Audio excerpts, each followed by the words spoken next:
So at what point did the Show Stoppers kind of get involved in what you guys were doing? Let's see. It was some time after Colley Park and Interscope. We used to watch them on the videos, dancing and stuff. We used to dance and stuff. I guess we were doing shows that that was with us, and I don't know. I guess them and Soulja was rocking, and they became SOD at that time. Okay. Yeah. So, and in terms of like some of the dances that you guys were doing, like were the Show Stoppers kind of responsible for a few of those dances? It was. I think it was Atlanta. Atlanta had a lot of dances at that time that we were into, and we would create a lot of our own. So it was all Atlanta, so everybody was part in it. Okay. So, how close were you to the Show Stoppers? Me, personally? Yeah. Not too close. Not close at all. We just kept it professional, danced on stage, rapped on stage. That was it. Okay. Did you know Droop personally? I mean, they used to come to the house, kick it, whatever. You know what I'm saying? However you say. But like I said, I kept things professional. They mostly did business with Soulja. That was his artist. Yeah. So, leading up to that night, I guess there was a song that was on Soulja Boy's album that the Show Stoppers were on, and I guess he had taken one of their verses off and put his own verse on. Do you know what song I'm talking about? You talking about Whoop Rico? Yeah, right. Right. So what was the story with that particular song based on what you knew? It was a song in Atlanta. I think it was getting some buzz, and that was before they were signed with Soulja. And once they got signed with Soulja, I guess they started pushing the song even harder. Soulja got a verse. They did a music video. I was there in the music video. They put it on BT. They started pushing the music. Okay. So on that night, Soulja Boy had a record release party at his club. Yes. You were there? Yes. What was the vibe at the party? I was drunk. But I was chilling. Me and Jabbar, we was just chilling, looking at the girls. I don't know. It was nobody was talking. We was posted up in VIP. I've heard different stories from other people, but I'm only gonna speak from my perspective of what I saw and what So I was just chilling that night. I didn't see any bad vibes or nothing. Okay. But I didn't see everything. So when that song was played, did you know of any issues between the Show Stoppers and Soulja Boy in terms of kind of the final outcome of that song? Not that I knew of at that time. Yeah. Okay. So you guys leave the club, and all y'all go to Soulja Boy's house. Yeah. Now, this is where the story starts to get a little crazy, because we interviewed Droop, and then what happens? Well, he had an album release party one night, and being the Show Stoppers, we went up there because we supposed to be having our song on the album, but we never knew that his verse was gonna be on there. So once we heard his verse, Smurf was like, "You need to go talk to him about that," because me being a manager, that's what I was supposed to do. So when I went to go talk to him, good conversation turned bad. Okay, what does that mean?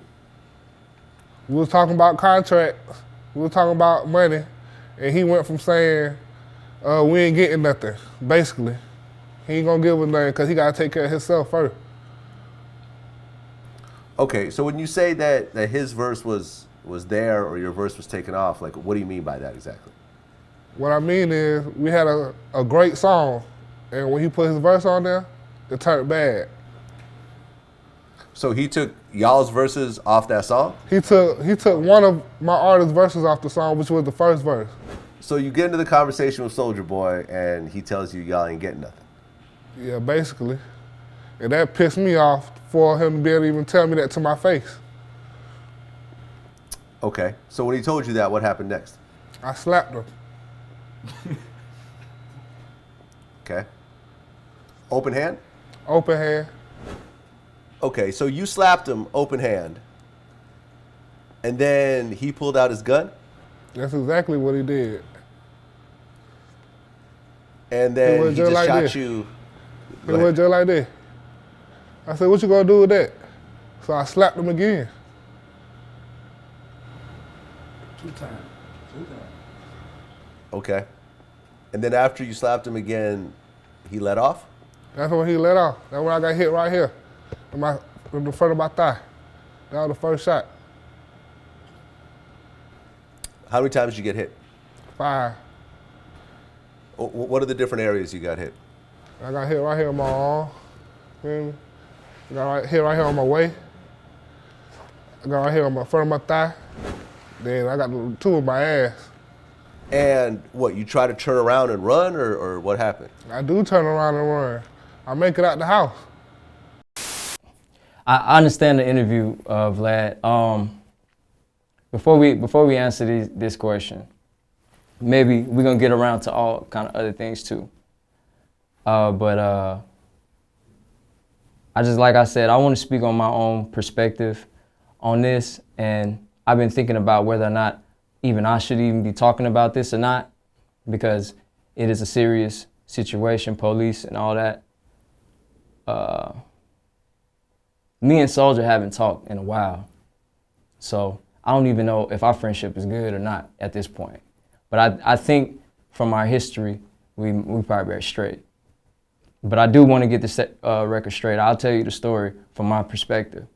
But from this day that we talking, like, everybody in the street, everybody who see me, they think that, you know, they still associate me with Soulja Boy, SOD. You know what I'm saying? That's all that stuff. Soulja said it was over with. I say it's over with. His friends is not my friends. His enemies not my enemies. However, in this situation at this time, I was SOD. I was riding for him, just like I always did. So that night we went to the club, came back. I was in the studio. He was in the studio. We was making some music. 2 other people was in there, in the kitchen.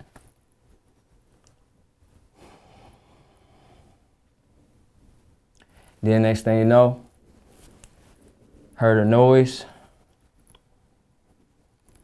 I was sitting with something beside me. And I had to pass it to my friend.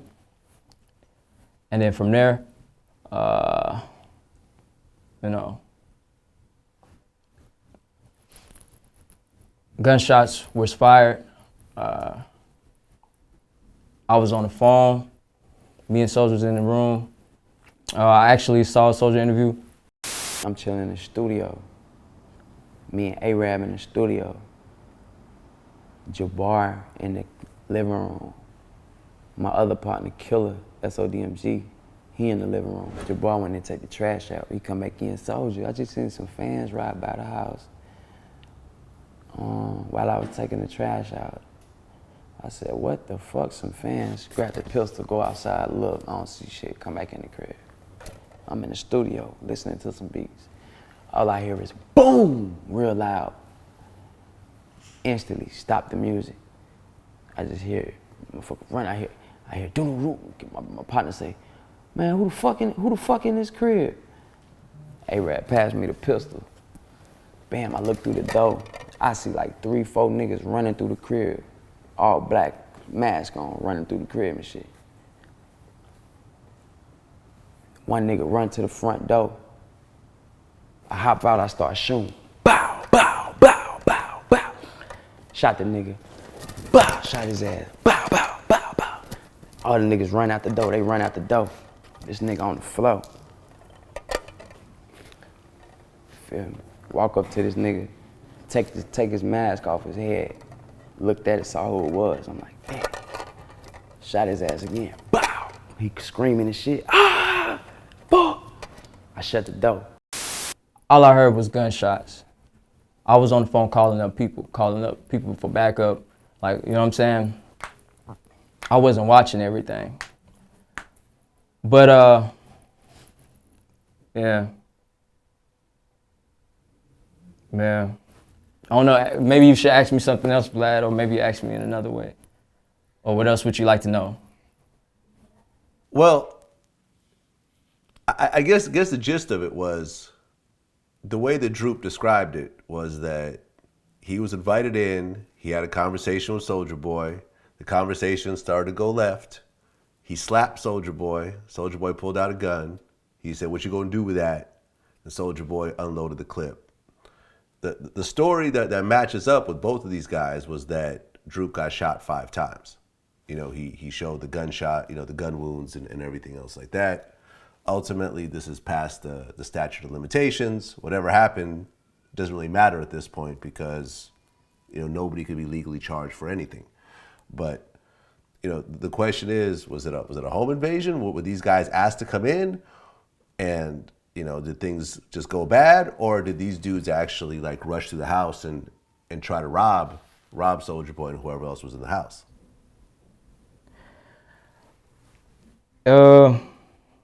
I didn't know what the reasons was to be doing what they ever did.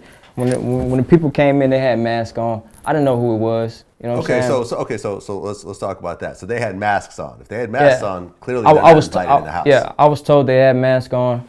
You know, once he had it in his hand, he was like, once he had the gun in his hand, he was like, you know what I'm saying? It's a lot of people in there with guns and masks on. Call up some people. So I'm calling up people. You know, I'm hearing noises all around the house, people running around. And then next thing you know, I hear gunshots. I don't know if they coming from who, you know what I'm saying? So while I'm on the phone, you know, it was a tense situation. I'm on guard, and, you know what I'm saying? But yeah, truth is, you know, somebody did get shot 5 times. It was all a defense. I don't think Soulja was in the wrong. I don't think I was in the wrong. As far as prior to that happening, I don't know what happened before conversations and stuff like that, but as that shit popped off, we was in defense mode. Well, someone come in your house with a mask on, Right. Anything goes at that point. Right. That's how I look at it. You come in my house with a mask, I'm going to try to kill you. That's my mentality, and that's really this is why you have the right to bear arms in America. You're supposed to be defending your home. Yeah. So you saw the Droop interview. I saw most of it, but Okay. So you're saying that his version of the story isn't what you saw? well, I'm not gonna speak against that. Nah. Okay. You saw the Soulja Boy version of the interview. Yeah. Based on what you saw, how accurate was Soulja Boy's version?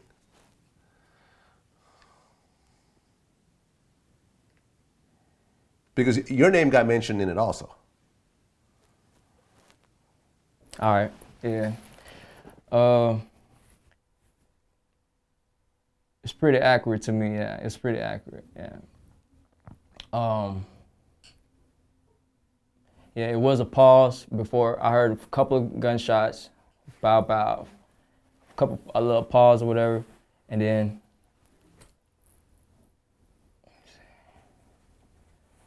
trying to remember all the details I can right now. I don't know, man. It's pretty much Soulja done said what he did. You know, somebody else done said their side of the story. Yeah, my name was in it. You know, I say my perspective, but I'm not here pointing no fingers. I did not see with my eyes, none of that. I only heard. So I was on the phone calling up the people. I just heard gunshots, bro. Okay, so you didn't actually see anyone with masks on yourself? Yeah, one did run to the door. And me and Soulja was there. Yeah. Okay, so you saw someone with a mask on. So the mask story is confirmed. Yeah, I did see a mask. Okay. So if you're wearing a mask, clearly you're not invited into a home. Right. That's just common sense right there. Right. And, you know, of course, after something like this happens, you're going to try to tell a story to try to minimize, you know, jail time and stuff like that. So you know, I can see how you would paint it differently, because if you said, hey, I went in there to try to rob somebody and I got shot, clearly the repercussions of that are a lot worse than saying I went in there, I was invited in, and I got shot. Like I said, I can't speak on that. Okay. Yeah, it wasn't at that time. You know, I say, like, if I'm riding with my homie, that's part of my battle too. You know, so we still talking about it now. Yeah, man, I'm trying to give you as much information as I can, but I'm just like, I'm not trying to come up here and just, you know what I'm saying, A-Rab out here and trying to talk some shit, you know what I'm saying? Fuck all that shit. That's some real shit that happened. It affected all of us in different ways. And you know what I'm saying? I'm only gonna speak as much as I can about it. Okay, so the shooting happened, and what happened afterwards? Like once all the drama started to just simmer down a little bit, what happened in terms of you? We left the house. Yeah. It was a whole scene right there. It was blood, bullet holes, bullets, shells, air, you know what I'm saying? So you leave with Soulja Boy? Yeah. What was Soulja Boy's reaction after that? Like this just happened. What's going on in Soulja Boy's head? Adrenaline. Yeah. Pretty much like after a fight, after something big like that, yeah. There was an interview he did where he said, like, as all this was happening, he said, you know, he was thinking that if he were to die, that all his problems would go away at that point. I mean, did he feel like, oh shit, like, I don't know what you know, because situations happen, you don't know what the outcome's going to be afterwards. Was there a level, you know, there's adrenaline, but was there a level of, oh fuck, like, did I just fuck my life up, or what the fuck just happened? Just the reality of it, because you want to become something and work hard, and then some stuff like that, that major from the people that you help and all that. I could understand how that could have someone, you know what I'm saying? I'm not him though, but yeah, it's a situation he had to go through as a man. Yeah. Well, you said, you know, because there was an interview about you talking about this a little bit, and you said that God was on my back. Can you describe what that means? Oh, shit. Okay. Well, the situation could have been a whole lot worse than what it was, because we was in a situation, they was a lot more armed than us, more men than us, but we had the element of surprise. And I believe that's just what saved us in that situation. I never know how it would have went if, you know, so I'm untouched, all of us untouched, so I had to be blessed for that situation. I mean, did you feel like you might die at some point while all this was happening? Nope. I wasn't scared either. Yeah. Yeah, I was calling the people up, man.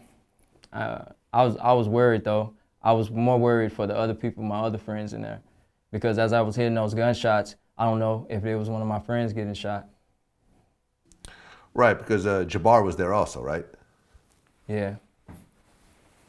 Yeah. What was his reaction to this whole thing while this was happening? From what I heard from the story, his perspective was different too. I don't know. I think maybe they saw him or something. Like I said, I didn't see it. So all this happens, right? Droop gets taken to the hospital. You guys take off. Did the police question you in terms of what happened and try to get a statement from you and so forth? They kind of did, but I had a lawyer. I didn't want to talk to the police about that. I'm talking to you about it now. You know what I'm saying? Yeah. So basically, you weren't cooperating with the police. You just were like, no comment. Not really. And then I had a lawyer who would, just to keep it legal. Okay. Did you have to get involved in the case at all after that, or did your lawyer pretty much just make it go away for you? Yeah, I had no problems in the case. They didn't come at me at all. Did you have any contact with the Show Stoppas or Droop or anyone after that situation happened, or was it a complete like we can't talk anymore? I ain't never even had their number ever.